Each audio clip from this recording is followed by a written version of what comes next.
নমস্কার, কেমন আছেন সবাই? আমার ছোট্ট একটি ব্লগে আপনাদের সকলকে স্বাগত জানাই। কালকে ফেরার পরে আজ তো সকাল থেকেই বাবার ব্লাড টেস্ট, আরও বিভিন্ন রকমের টেস্ট, ডাক্তার দেখানো এগুলো সব ছিল। বিভিন্ন রকম বলতে দাঁতের টেস্টটাই আজকে হলো, বাকিগুলো আজকে কোনো কিছু করা হয়নি। সেই করতে করতেই প্রায় বিকেল। আর কালকে ফেরার সময় থেকে আমার বেশ শরীর খারাপ, তাই সকালে শরীরটা অসুস্থ ছিল, সেই নিয়ে বাবাকে নিয়ে গিয়ে ডাক্তার দেখিয়ে মোটামুটি 2:30-3টের সময় ফিরলাম।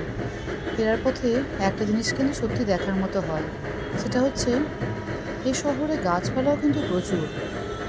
বিভিন্ন জায়গায় সাজানোর জন্যই হয়তো, কিন্তু গাছ আছে।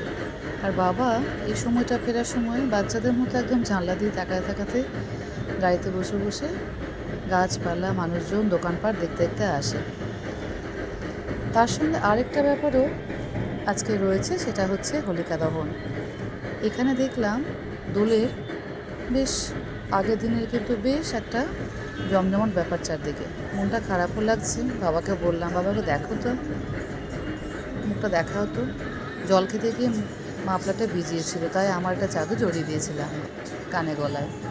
তো ফিরলাম, ফেরার পরে আমার একটাই একটু রিল্যাক্সেশনের জায়গা থাকে এখানে, সেটা হচ্ছে পেছন দিকে যে বাড়িগুলো আছে সেখানকার বাচ্চাগুলো এবং সেখানকার ওদের বিভিন্ন আনন্দ অনুষ্ঠান।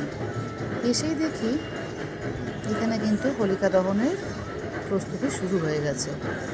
বিকেল থেকে একদম সাজানো গোছানো, এদিকে দুটো জায়গায় আর ওইদিকে ওইখানে যেখানে বাচ্চাগুলো ক্রিকেট খেলে সেখানে এক জায়গায় ওরা এই হোলিকা দহনের ব্যবস্থা করেছে। এভাবে বারবার আসছিলাম আর দেখছিলাম যে কখন ওদের শুরু হবে। বুঝতে পারছিলাম সন্ধ্যার আগে কিছু হবে না, তাই অপেক্ষা করছিলাম। কিন্তু এখনও পর্যন্ত ওদের কোনো কিছু না দেখে দেখলাম বাড়ির বাকি কাজগুলো সারি। সন্ধে হয়ে আসছে আর শহরটা কেমন যেন একটা মোহময় রূপ ধারণ করছে। তবে আজকে চাঁদটা কিন্তু অপূর্ব।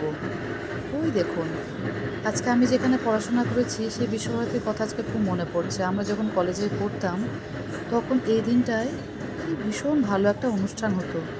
ওখানকার সঙ্গীত ভবনের প্রফেসররা, সিনিয়র দিদিরা প্রোগ্রাম করতেন, কি সুন্দর সুন্দর গান, আর তার সঙ্গে পূর্ণিমার বড় চাঁদ উঠত।